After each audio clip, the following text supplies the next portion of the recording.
Welcome to DVC Alumni, where every story inspires the next. The official podcast of the Diablo Valley College Alumni Association. As we celebrate 75 years of DVC's impact on education, careers, and community, we're honored to share the incredible journeys of alumni who've transformed their time on our vibrant campus into meaningful careers, community contributions, and personal success. Each Tuesday, we spotlight DVC alumni, from first-generation graduates to entrepreneurs, educators, and leaders who share the triumphs, challenges, and pivotal moments that shaped their lives. And on Thursdays, it's Resource Thursday. We dive into the programs, departments, and services that make DVC the supportive, dynamic community it is, exploring how they serve students and how you can connect with them. Whether you're a current student, recent graduate, or longtime alum, join us as we honor DVC's legacy and discover how our past continues to inspire the future. Thank you for being part of this journey. Be sure to tune in, subscribe, and celebrate with us. DVC Alumni, where every story inspires the next. And now, join our host, Alumni Manager, Charlie Daly. And we are live, so why don't you go ahead and introduce us? Okay. Hi, everybody. My name is Marina Varela. My pronouns are she, her, ella, and I am the interim manager of the Student Veterans Resource Center at Diablo Valley College. Cool. So what does the Student Veterans Resource Center do? Or actually, before we do that, let's talk about you and your journey on how the heck you got here. So, you were born once and stuff happened. And so let's talk a little bit past that first part. So I am actually a DVC alum. So I came to DVC and I was here for about 4 years and actually left with about 62 credits. So If you think about that, that is very little for 4 years. And why is that? I think a lot of it, so I am first gen, I'm a dependent. My dad was in the Air Force, and I am a student of color and a woman. So I think for me, there were a lot of different barriers and obstacles that I faced with. When I came here, again, I think I was raised in a very military, old school Hispanic household. So you didn't ask questions. You figured out the answer and you kind of navigate it yourself, right?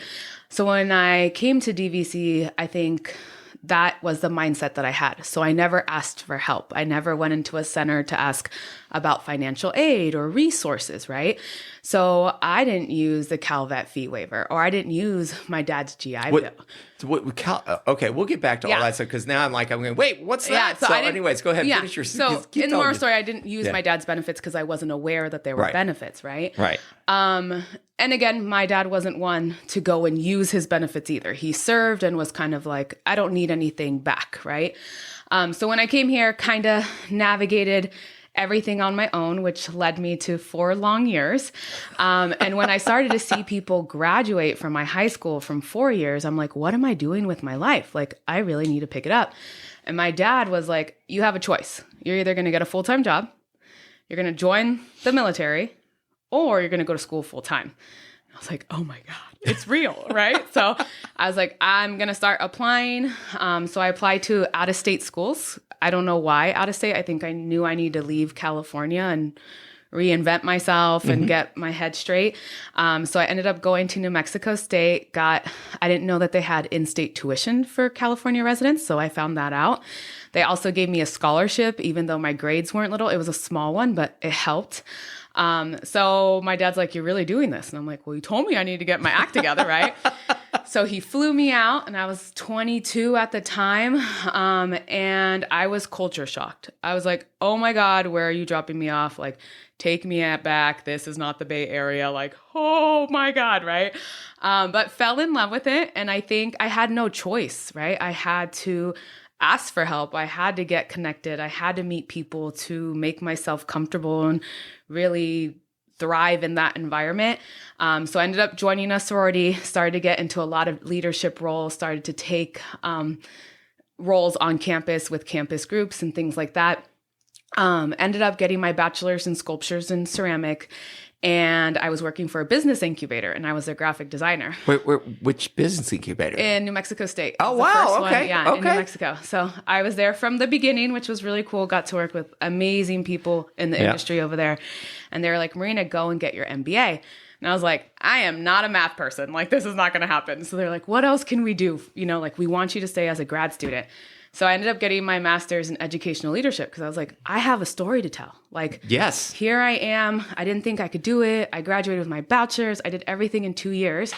So I went and I got my master's in 2 years, and in 4 years total, I got my undergrad and master's.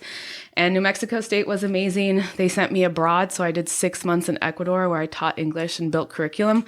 And then I came back to California, worked in housing and residential life, and then moved from San Francisco out here. And I was like, I really want to go back to DVC. So I started to apply at 4CD, got lucky, got my first position in the Office of Student Engagement and Equity in the Puma Center. And I was working with dual enrollment. So I was the program coordinator for Diamante Scholars. Okay. And started that program with Peter Ceballos and Rosa Armendariz. Yeah, I was going to say that's one of his most favorites. Yeah. So I was there. So again, passionate about sharing my story, having students see, like, very vocal and transparent about my failures, because I think it helped them like be resilient. Like, oh my God, she did it, right? Like, here she is. She's a Latina. Like, she's a person that, you know, is first gen, like, navigated this whole system by herself, and she has a master's degree and now teaching us, right?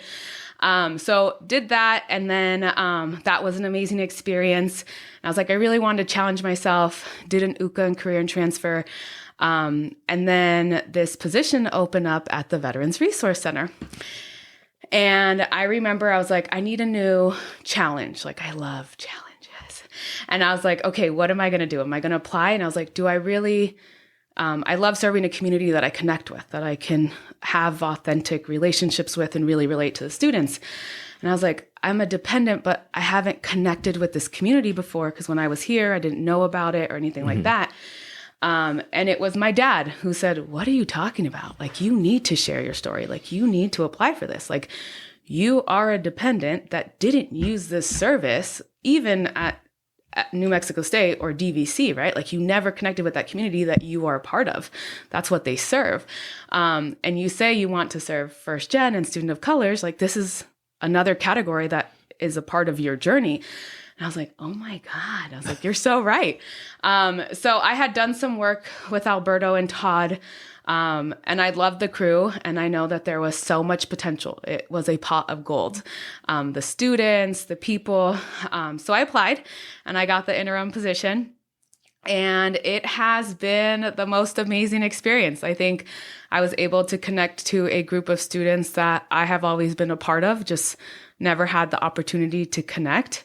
And I think I've been able to share a lot of myself and my story as encouragement. So it has been a great experience. So that's how I ended up at the Student Veterans Resource Center. That's amazing. This is turning into a double, because this is going to be both a Resource Thursday and an alumni story. So I did not realize that. So let's go back a little bit. So you talked about the barriers that you got into. So let's talk about that. I mean, the barriers that you had to overcome, because I agree. I think we learn more from our own failures. And one of the struggles I think we have as people is we always look at people when they're at the pinnacle and don't understand the journey that they've taken, how tough it's been. So talk a little bit about those barriers that you kind of bumped into. Yeah. So I think for me, I never, my dad was like, you don't need to do financial aid. Like, I don't want to give out my tax information. Like, what? They need to know all of this, right? And we come across that a lot. I think in the Student Veterans Resource Center, we have a lot of veterans that don't apply for financial aid because they're like, oh, I have an income, right? But I'm like, yeah, you had an income when you were serving. But now that you're out, you do not have an income, right? And unless you know, you don't know that there is a waiver through financial aid. So that's a really cool thing. And I'll talk about that more. We like to bring our resources to our center. So we actually have a financial aid liaison that actually is in our office answering those questions. Okay. Yeah. So financial aid was a barrier. Again, I didn't know how to use my dad's benefits. My dad didn't know how to transfer them over. I think even at that time, they might have expired just because my dad had been out for so much, but we didn't even investigate that because it was, again, I was asking for help. I couldn't navigate that system by myself, right? And then I think the whole transfer, I never connected to a counselor, an academic counselor here to put me on track. I was actually looking at the catalog and saying, I need this class, I need this class. And that wasn't the case, right? So I think going to a 4-year for me was very helpful. And I think there were different layers to it, right? It was, oh my God, my dad's investing all this money to pay for me to go to this school. I need to get the good grades, And I'm happy to share that when I got serious about school, and that's where I like to say, like, when you really put your mind to it, and everybody's journey is different, right? No one has a straight line. So for me, I ended up graduating with my master's with 4.0s. So, okay. I think I missed one semester of not getting it, but that is just my mindset. I wasn't mature at the time when I was here at DVC. My priority wasn't school. I wasn't doing it for the right reasons. So I think that is something that I share with students too, right? They're like, oh, I'm going to have to quit. I'm going to fall out and drop out. And I'm like, you need to be ready. Like, is this something that you want? Like, I can't want it for you. So yeah, came across a lot of barriers. And I think all of them had to do with me not wanting to ask for help, me scared to ask for help and interfere with someone's job, even though that is the people's job, right? Yeah. And students say that, like, oh, I don't want to bug you. And I'm like, what do you think I'm here for? Like, I'm here to bug me. Like, you need to bug me. Like, you need to ask these questions. You need to use these resources. I don't care if I'm in a meeting. Yesterday I was in a meeting and it's like, knock, knock, what's up? Like, I left the meeting, I sent a chat, and I went to go and serve that student because that's what it's about, right?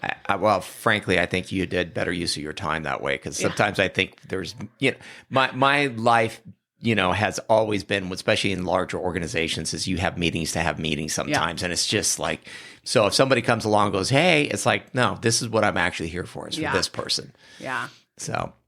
Okay, you have an amazing story, and we're gonna have to come back around and explore that on another day. But I do want to talk about the Veterans Center and the resources available to them because that's really what this is about, is getting that available. So talk a little bit about just the Veterans Resource Center and kind of how it came about, and you talked about how you ended up there, but a little bit about the history. So a little bit about the history. It was kind of like a 1-man, 2-man show. So I think there was a lot of work that was done by students in the past that were advocating for a space. And again, this is all word of mouth, right, from what I've heard. So fighting for space, finally was able to get a space in the Puma Center, and they put that divider in the wall. There was an academic counselor who was Alberto Aranda. They were under the Dean of Student Engagement and Equity, which was Rosa, and Gabe Harvin from A&R was supporting them with certification. The team then grew to get like a program assistant, and then I think they came into a program coordinator, and they just kind of realized that they needed, I think, the college, a little bit more support when it came to running the vet center because there was so much potential and it started to grow. And that's when my role, the interim manager, was placed. But the vet center, what does it offer? Well, it's a space that, and this is my definition, right? Yes. I believe that the Student Veterans Resource Center has become a place where veterans can come and feel accepted, feel seen and valued, right? And inspired. I think inspired is the biggest thing. So a lot of veterans, they come out and they don't know what their purpose is now, right? Like, what am I doing? Like, why am I here? They don't have a structure day to day anymore. It's kind of like, okay, what is my main goal? I don't know, So coming into our center, being able to connect with other vets that have lived their story, right? And it's not only for vets. That's one thing that I definitely like sharing. Our Veterans Resource Center serves vets and their families, so spouses and dependents. So it has been really nice. We've had a big push in dependents, and just hearing them, like I was, an Army brat, like I'm just using that. And oh my God, me too. Like, did you struggle from school to school? Oh my God, the friends and it was just hearing their struggles, right? So our center is a place that welcomes all. We have a lot of different resources. So it is a home for students to come in during their break and get a cup of coffee and head out. Or it's a place between classes that they can come in, hang out in the lounge, attend an event. We have computers. So we have a computer lab and printing lab. So they can come in, do homework. We just kicked off a veterans to veterans math tutoring, and that was one thing that was a big need. So we had a lot of veterans taking math classes, and this past year we started to encourage them, like, why don't you guys take classes together so you can support each other? So that started to happen, and then they were going to the math lab. But it is true. Sometimes we speak different languages. So they realized, getting tutored by a veteran, or we would have like little peer groups in our computer lab, it was so much easier for them to comprehend and to understand the material instead of going to a tutor and not having a connection with someone, not being able to relate to them, or are they calling me stupid, or you know what I mean? Things like that. Well, I think that, and we'll keep going, but I one of the things it sounds like, because so I know for me, one of the most important things is finding a community. Yeah. And sometimes our community, it's like DVC is a huge community. Yeah. It really is. I mean, there's, 15, 18,000 students that come through here each semester. Yeah. And that doesn't even include all of us, staff and faculty and things of that nature. So it's finding that smaller community that you can connect with is tough. And it sounds like that's really what it is. And then you look at the veterans are for, you have kids coming out of high school that come here, and maybe the tutor that they're sitting down with is 20 years old and they're 30 and they've had all this life experience. And so, it's just, I can see where there could be a little bit of a disconnect and a bit of a struggle there. Yeah. So we do resources like that. But the really cool thing I think that our center has to offer is that we have academic counseling and we have a case management approach. So what we did, and which I think is amazing, is we split the alphabet in half. So we have 2 academic counselors, Alberto Aranda and Todd Steffen. And what the students get from that is that they meet with one academic counselor throughout their whole journey here at DVC. Oh, okay. Now, the average student goes into the counseling department, meets with one counselor one semester, the next with the other, and then goes back to another one. So guess what they're doing every time they're doing that? They're having to relive their story, having to go through all the obstacles again to have this counselor understand it. No, here at the Veterans Resource Center, they're actually building relationships with that academic counselor, and that academic counselor supporting them from the day they walked in to the day they graduate. So those peer connections in our center are so real, and that's where community is built. Yep. So that is a big plus. We have our certifying official, which is seen in some campuses and some are not, but he actually has drop-in hours. So he's in the office 4 days a week for a limited amount of hours, but he's there to answer your questions. So if someone comes in is like, I don't know how to apply for benefits, right? Our work study students or myself or the counselors will all help them out.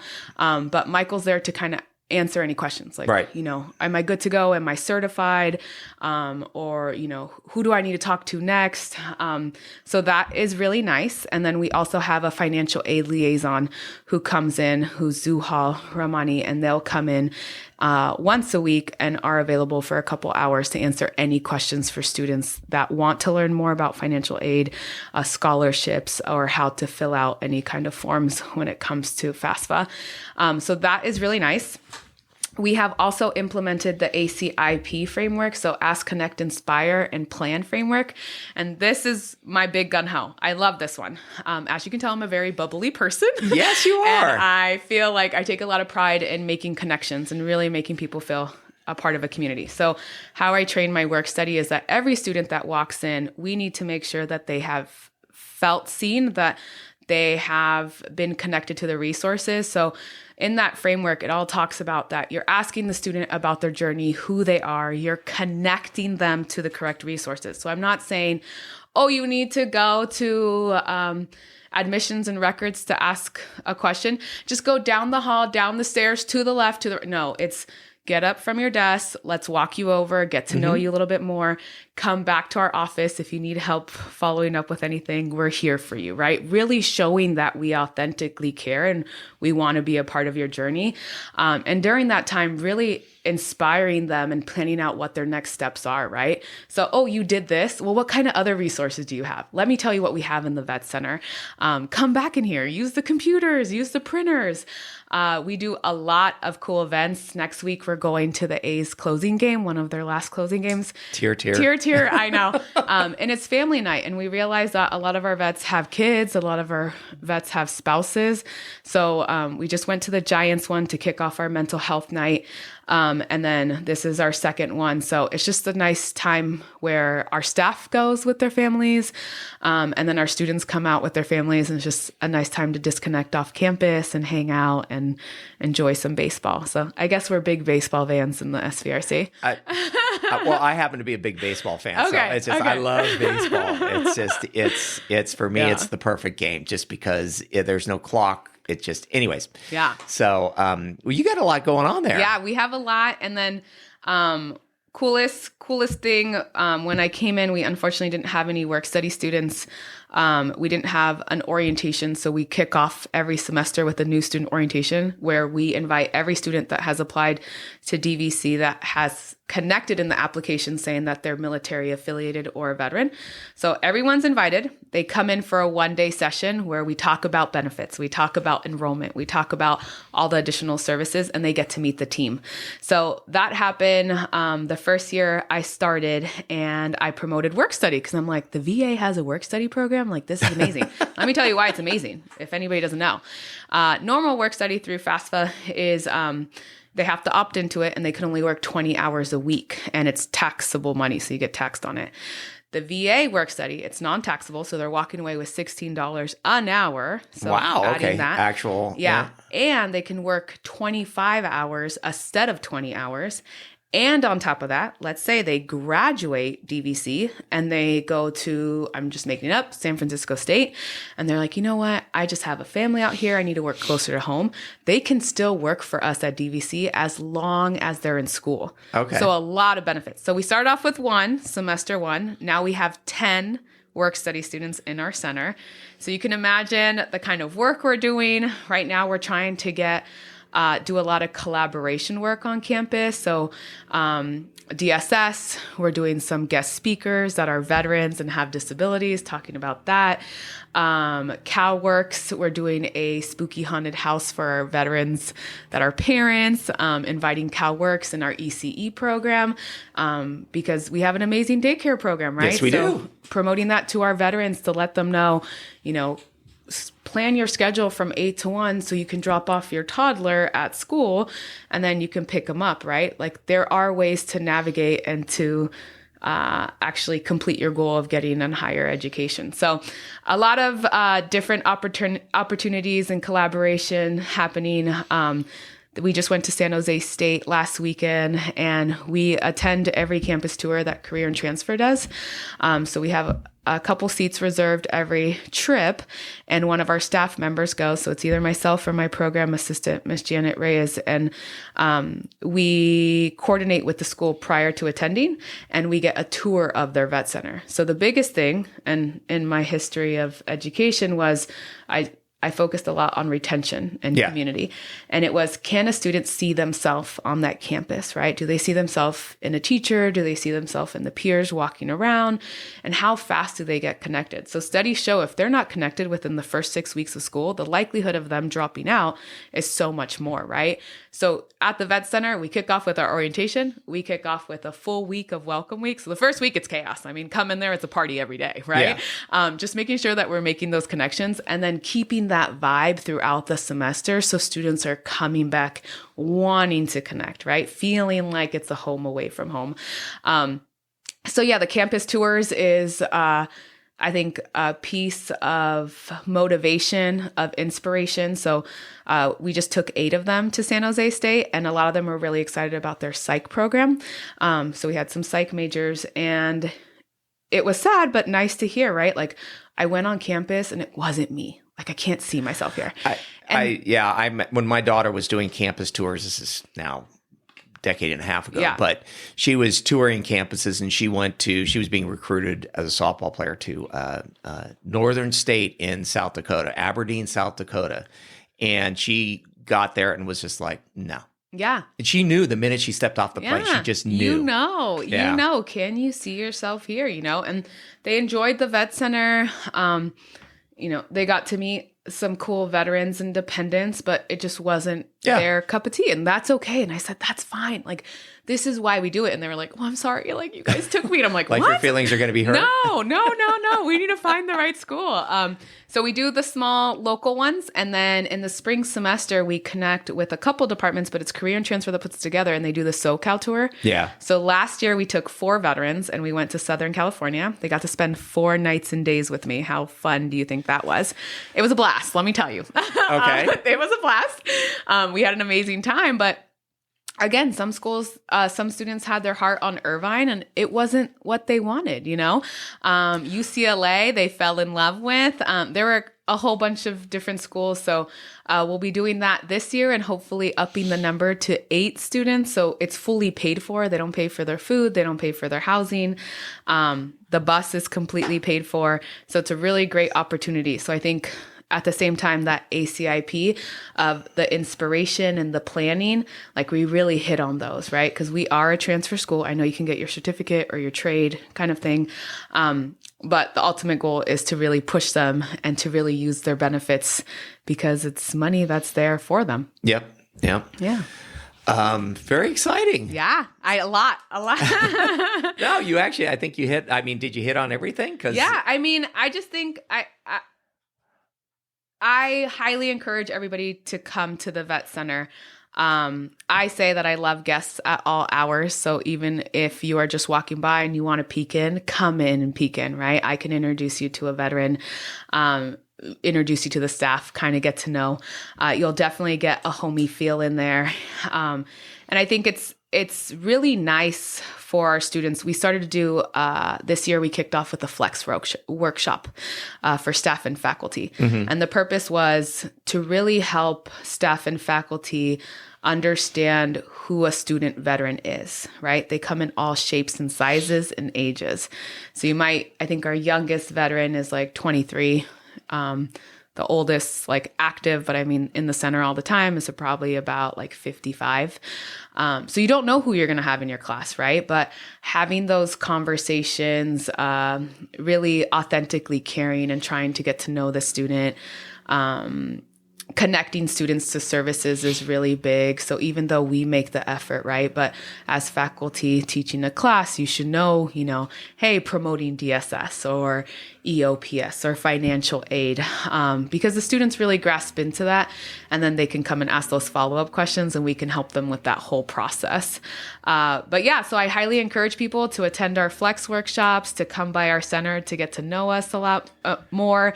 And we have a very, excited group of work study students that want to share their story, that want to educate people on who veterans are here at DVC. We also have a Student Veterans Alliance on campus, which is our student club. And that has leadership roles from vice president to president and a lot of professional development opportunities. So we took them to Nashville to the national conference. They just came back this summer from the regional summit.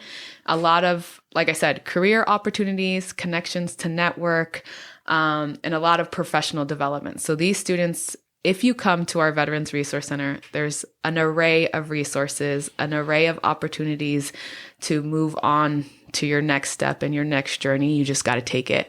And again, I think the biggest thing is making sure that they know it's okay to ask for help and to know that they are not bugging anybody. We are here to serve you.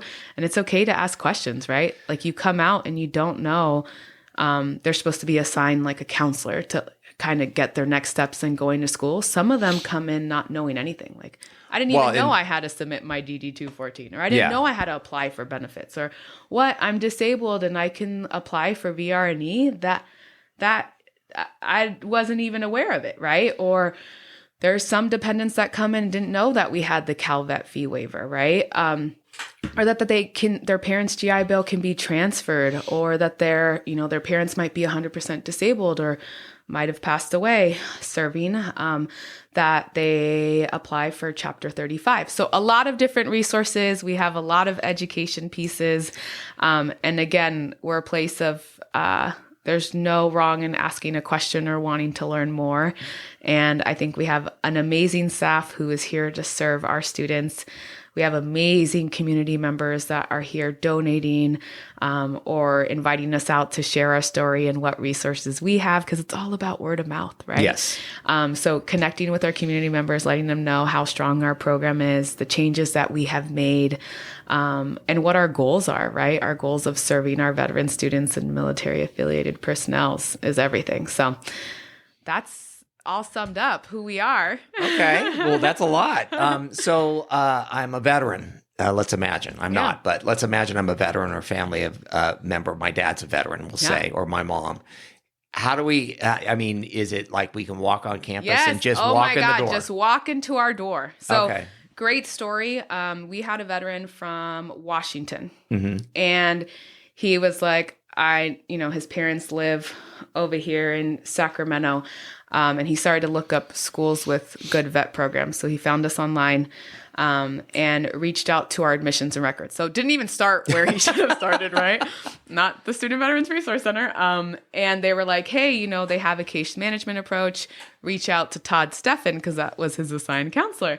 So he reaches out to Todd, and Todd's like, hey, like, you're brand new? Like, yeah, why don't you come to one of our stakeholder meetings? And I'm like, you're bringing this new student that, and it was like, whatever, let's do it, Yeah. So he got to meet some like people on campus that really care about veterans and sharing their input, got to meet some work study students that were on that call.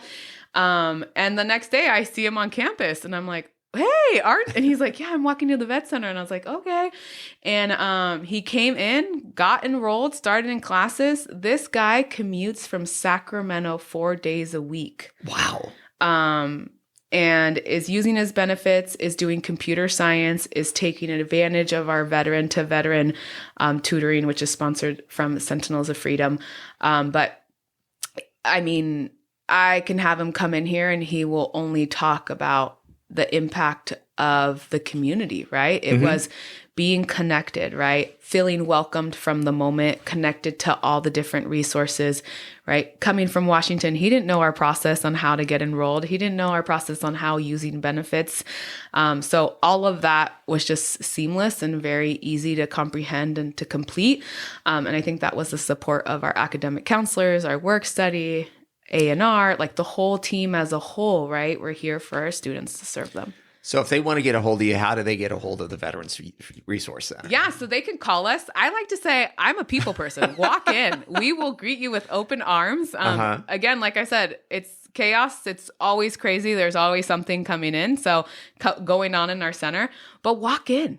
Walk in, because I think that really helps. We have some students that are like, oh, I just want an update on my financial aid, or I want an update on my certification. I've tried calling. Sometimes, the phones are ringing and we're trying, or we're calling back. You're not answering. Come into our center. Like, don't be afraid of it. It is a lively center that's full functioning, that has inside people. We're not in COVID. Like, we're full full staffed. So come in here, ask for help. We will literally stop what we're doing to serve you and answer questions. So you can connect with us by walking in on person. You can call the front desk or... What's that number? And that is 969-2525. So that is our front desk number. We also have social media. So we're on Instagram. So if you want to follow us, we usually do all our fun recap videos of what we do on campus and community events. So yeah, there's multiple ways to connect with us. You can shoot us a message on there. But yeah, you guys are more than welcome to come and check it out. And I think anybody in our office will be able to help you out. Cool. You to the right resources. And I'll drop like your Instagram handle and stuff like that in the show notes. So that way it's like, this is exciting. Well, I thank you. I appreciate your time, and hopefully we get some more veterans in. Thank you. I really appreciate it. Thanks, Marina. Bye. Thank you for tuning in to DVC Alumni, where every story inspires the next. The official podcast of the Diablo Valley College Alumni Association, celebrating 75 years of DVC's incredible impact on education, careers, and community. We hope today's episode gave you valuable insights into the journeys of our alumni and the powerful resources available at DVC. Don't forget to join us every Tuesday for inspiring alumni stories, and on Resource Thursdays, where we spotlight DVC's departments and services, showing you how they're shaping student success. Until next time, keep pushing boundaries and exploring the connections that make DVC's legacy so special. And remember, DVC Alumni, where every story inspires the next.